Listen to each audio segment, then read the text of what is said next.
toddler in one side of the room, okay, and there's a burning fertility clinic, and then there's like 100 frozen embryos in the other corner. Like, who would you choose? And then they're like, say the crying toddler. And then they're gonna be like, aha! You don't even think that the embryos are just as important as that baby there, and so therefore you're not really pro-life, you don't really think that it's a human being from the moment of conception, and you were alone. And then I'm like, I take the 100 embryos. No, but the real answer to that, right? Right, the real answer to it, though, is like, okay, sure, like I take the toddler crying in the corner, right, because that's pulling at my heartstrings a little bit more than the frozen embryos. Does that mean that those frozen embryos don't have intrinsic value and worth? No. It just means that subjectively, Sarah Minnich chose the crying toddler. Right? Because there's a distinction between extrinsic, so the value that we apply to people in society, and intrinsic value, which should be respected by the law. Right? And so like I always be there again, like, if there's like a random dude in one corner, and then like my boyfriend in the other, like, who am I going to pick, you know? And it's like, does that mean that person over there doesn't have any value? Like, no, it just means that I want to have kids and get married one day, right? Like, I love him, that's why. But, like, that doesn't mean that other person is less valuable, right? It doesn't mean that that person should be killed. It just means, like, I'm going to pick him. And just in the same way, like, okay, so if Trump is at, like, a rally, right? And there's, like, a bomb threat. Secret Service is going to make sure that he's out of there before everyone else. Does that mean that Trump is more intrinsically valuable than any of the other people in that room? No, it just means that he has an extrinsic value, right? That is more to the Secret Service people who have literally vowed to like lay down their life for him, right? So extrinsic and intrinsic value is not the same. And even if you say, I'll take the toddler, that doesn't destroy the pro-life argument, okay? But anyways, that's just an example of a hard question that you may face. So we're going to cover them today. Okay, so some of the hard questions would be like bodily rights, right? My body, my choice. And I was like, that's a mantra, not an argument. And then like animal rights, which is like, you know, human beings are just like another type of animal, and like, if I can step on a spider, like, who cares, right? And then life of the mother, and then abortion in cases of rape. So we're just going to delve a little bit deeper into like the philosophy behind, because we already covered the relational response. Okay, so the bodily rights arguments. Right? There's two main ones. Like my body, my choice, which is more about like bodily sovereignty, and then a woman has a right to her own body, which is a little bit more like you can't use my organs, kind of thing. Okay, and so like clearly like my body, my choice. You can always just say, well, I mean, unless you have two beating hearts and two distinct sets of DNA, and like, or a boy when you're really a woman, like, you know what I mean? Like, there's two bodies, right? So there's two bodies there. If you're pregnant with a son, like, you're not a man now, right? And so, anyways, yeah. So that covers more of like, so the sovereign zone is like that's kind of an easy way to answer that, but it gets a little bit more in depth when you cover like actual bodily rights arguments. You want to get a little bit deeper into it. And so in two ways, they either view the woman's body as a sovereign zone, right, or they think that she has the right to refuse. And so these are a little bit more sophisticated arguments, and you need to be able to like answer these questions. And then you actually want to use questions to really kind of prick at this position. And so the sovereign zone. So you want to ask questions, find common ground, and then ask, like, make sure that you're using those questions to take away from this argument. So again, like, if it's my body, my choice, and I have no responsibility for the child in the womb, right? Like, that's what that position requires. The position that they're saying is that that woman has no responsibility to the body inside her womb, okay? And so you want to test that by asking questions like, okay, say a woman wants a late-term abortion purely because her child is a girl.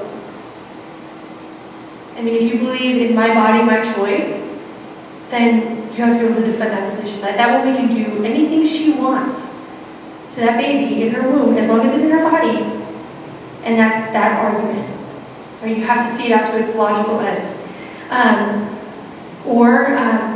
What if I'm using an abortion for art? Like people like really do weird art things. Like I'm literally just gonna have an abortion just because I want to use it for a piece of art. Or I would just want to have an abortion, do whatever I want to the body inside my womb, which means I could take a pill, right? Like thalidomide, I can't say it right, I'm sorry. Okay, thalidomide, okay. Should a woman be able to take thalidomide for morning sickness? So, a long time ago, doctors were prescribing that. Thalidomide. How do you say it? Thalidomide. Thank you. I'm not a nursing major. Anyways, they were giving it to women because they had morning sickness. But then those pills were leading to like limblessness in children. Like women, like children were born without limbs. And so doctors, like the FDA, literally like said you can't use this drug. Now, why did the FDA say that? Oh, because it's bad to do to the fetus. But if it's her body and she doesn't want to have morning sickness, why can't she? Should she be able to intentionally give her child limblessness just because she can do whatever she wants to her body?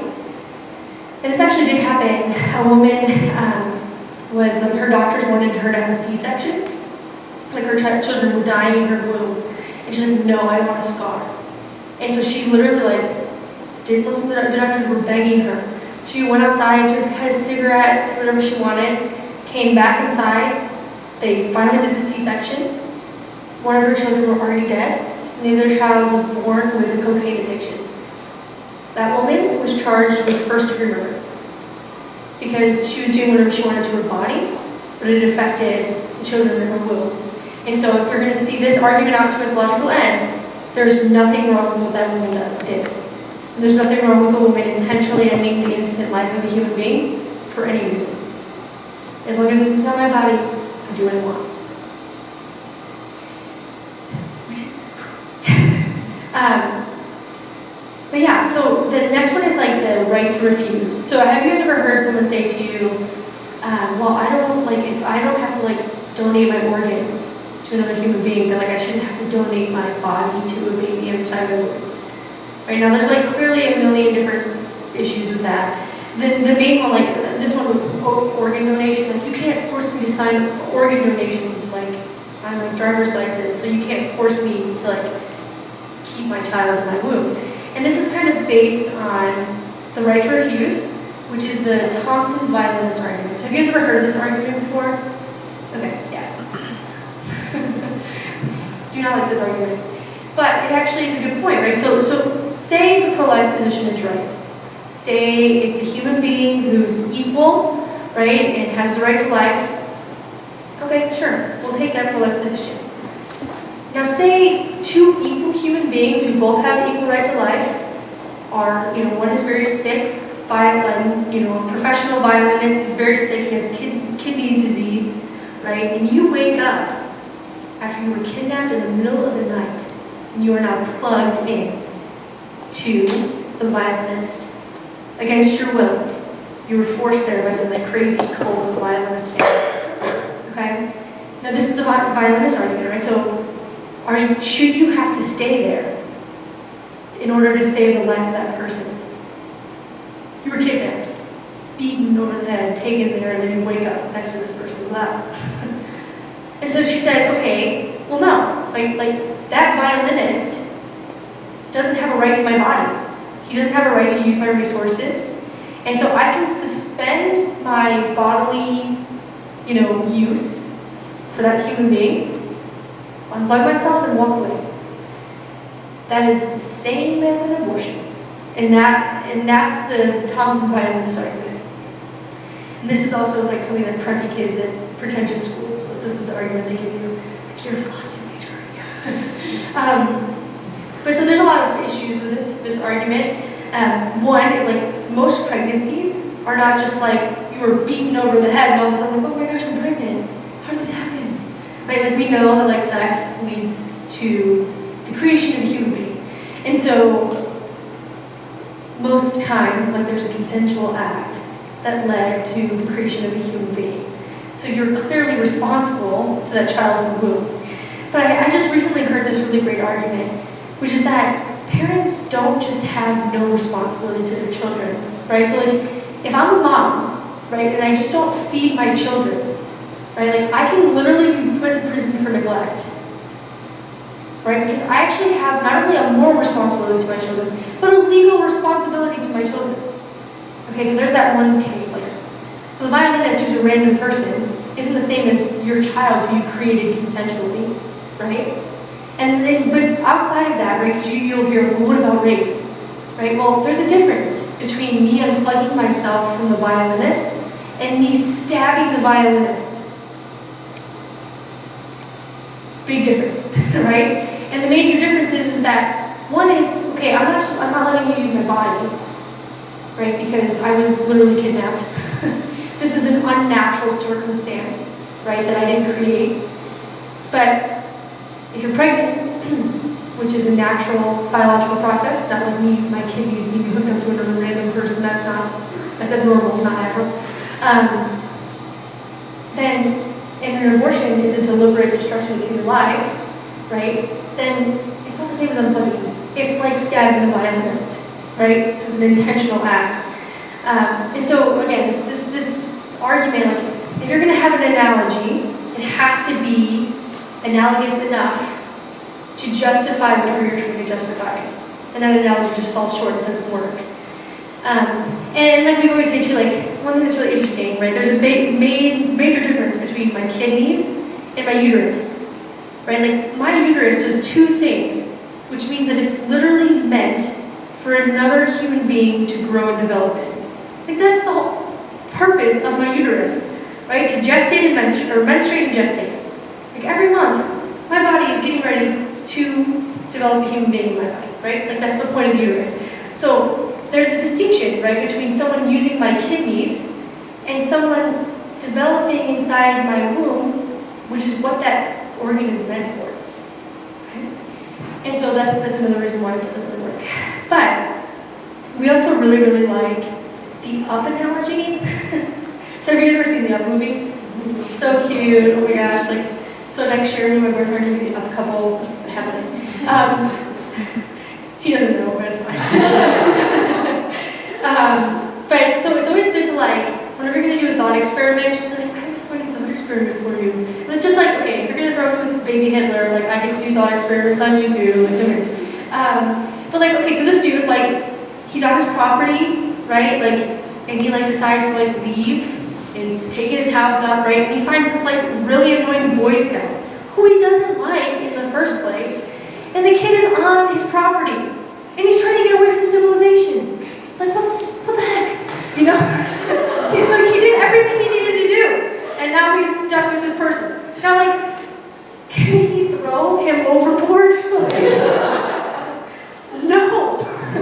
Because you have a responsibility to other human beings, regardless of whether they're, you know, not in the right place, right? But I just think it's funny, like, you can't do that. But so we know right away, right, that, like, you can't remove the support of his house, which is keeping him from, like, a 50,000-foot drop, right, just because he's a nuisance, right? And then again, like, we also have to remember, like, it's also a little different, right? Because in the Up movie, like, he's an actual intruder, like, but a child in the womb isn't an intruder, right? Like, they were literally, like, created, like, innocent human beings, had no idea whether they're going to take time to get to that point, right? But not only that, like, every single one of us, right, like, started that way, that we're not strangers. So the Up kid was a stranger, right? We'd all still, like, that would be a totally different Disney movie, right? Like, threw him off the roof. This would be like, yeah, anyways. So anyways, it's not the same as a mother and her child, right? So he couldn't, yeah. Okay, so here's the main differences, right? So sovereign zone, the fetus is inside the mother's body, so it doesn't have as many rights as the mother, right? And so that's the one where, like, okay, let's take that to its fullest extent. Can a mother really do whatever she wants to her body, even if it negatively impacts the child in the womb? And, like, that you have to take that argument all the way, and so that's kind of the response to the sovereign zone. And then the right to refuse is, yeah, sure, the mother and the child are equal, but that child doesn't have the right to the mother's body, which is not true because the mother has a moral and legal responsibility to a child that she's created. And two, like the uterus is not just some random organ, like it's literally the organ that is where that child is meant to be and meant to be developing. And again, the child isn't an intruder, it was created most of the time by a consensual act. But regardless, even if it wasn't a consensual act, right, like there's a distinction between me unplugging myself and me stabbing the famous violinist, right? Okay, so what about animal rights violations? So you're going to have here, this will be different for everybody, right? So there'll be people who are like, animal rights matter, and so every animal should be equal to every human being. And they will respond to that. But then there's some people who are like, well, human beings and animals are the same. And like, if you can just like shoot a deer, what's the difference between like shooting a human being? Right, like any human being in the world. Like there's really no difference. Now this is nihilism, which is that nothing has meaning. It's really sad. But no, you just take it to its logical end, right? So like, I have a friend in Texas who like likes to go hunting, right? He goes, shoots a deer, skins it, chops it up, eats it. It's really good. Venison's amazing. Just saying. Right? So it's like, okay, that's totally fine. Right? Like, I mean, some people would have an issue with that, and I understand. But like, there's a clear difference, right? Than if he like hunted down his brother and then killed him and skinned him and ate him. Right? Like, and honestly, I don't mean to laugh, but like, it's just kind of funny. Like, you know, there's a clear difference, right? And like, I always ask people, like, you don't see a difference between like your dog and your brother? And then I always ask them this question. Okay, well, say you're like starving in a stranded like cabin, and you have your 2 dogs and your 2 brothers, and you have a choice to make, right? You're gonna die. Are you gonna eat your brothers, or are you gonna eat the dogs? Like, I'm not advocating for eating dogs, like I like my dog, you know? But you would eat the dogs, right? Or at least you should. Like, don't die. But anyways, so it's like, it's not the same, right, as